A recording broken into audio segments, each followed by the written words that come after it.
Direito constitucional. Vamos ver aqui Estado Federal, confederações e Estado unitário. Vamos começar aqui, ó.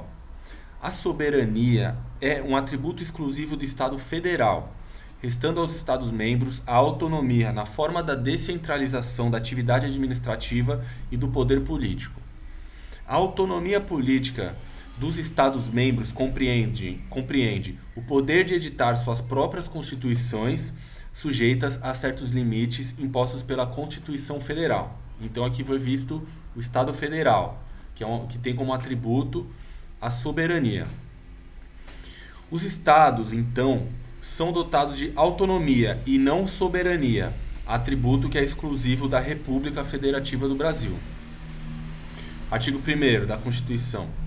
A República Federativa do Brasil, formada pela união indissolúvel dos estados e municípios e do Distrito Federal, constitui-se em Estado democrático de direito e tem como fundamentos 1. A soberania. Então, a questão da soberania está no artigo 1º, inciso 1 da Constituição.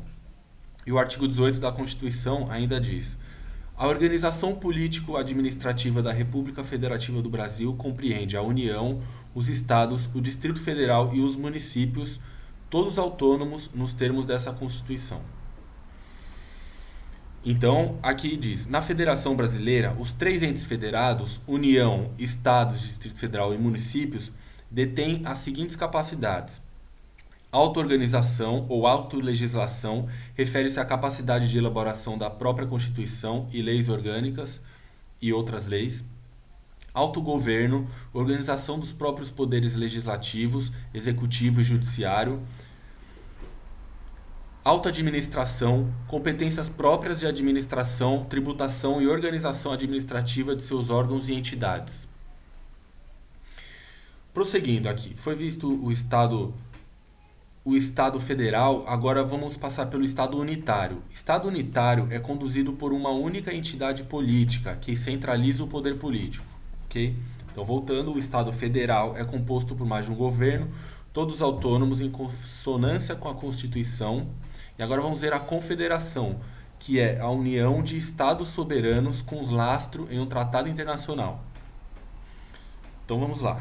Estado Unitário é aquele em que o poder político é concentrado no poder central, com jurisdição em todo o território, cujas unidades regionais não detêm poder de auto-organização. O Estado Federal é configurado em governo central e governos regionais, com autonomia definida na Constituição da República. Já a Confederação é a reunião de Estados soberanos com fundamento em tratados ou convenções internacionais, com a possibilidade e o poder inerente a cada estado de secessão, separação da confederação, nos termos do tratado firmado. Então a confederação une estados que são soberanos, mas que são unidos por um tratado ou convenção internacional. E existe a possibilidade de secessão, ou seja, separação da confederação. Certo? Agora, no Estado federal ou federado, não há possibilidade de secessão, que é uma separação da unidade da federação da União Federal, uma vez que os estados são dotados de autonomia e não soberania.